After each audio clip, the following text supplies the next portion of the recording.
ఇది ఉసిరికాయ చట్నీ. అప్పుడప్పుడు చూసారా, బెల్లం వేసాను, నెయ్యి పోస్తున్నా. అది ఇంకొకటి ఎగ్గు మా పిల్లలకి నేను పెట్టే విధానం అన్నమాట. ఎగ్ పెడతాను. ఇది కర్రీ కూడా చేసి పెడతానండి.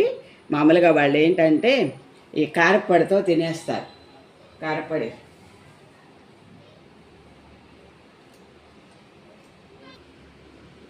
చూసారా, ఇది పల్లీ పచ్చడి మొన్న పెట్టాను కదా, అదన్నమాట. ఇలా బాక్స్ పెట్టేసేదాన్ని అన్నమాట, కారప్పొడి పక్కన వేసేసి, లేకపోతే పప్పు ఇలా చేసుకునేవాళ్ళం.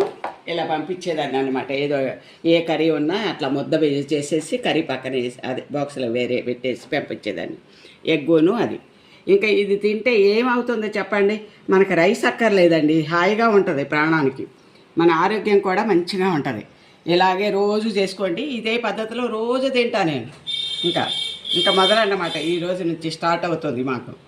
ఇదేమో ఉసిరికాయ పచ్చడి వేసాను, చూసారు కదా, మొన్న పట్టిందన్నమాట.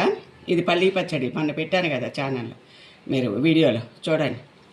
ఇదేమో బెల్లమోను నెయ్యి వేసి దేవుడికి ఇట్లా పెట్టుకుంటాను. అవేచో అది నేను తినేస్తానన్నమాట. తర్వాత మనకి 1 కప్పు పెరుగు, మేగడ పెరుగు పెట్టుకుంటే ఇంకా సూపర్ అంటే సూపర్.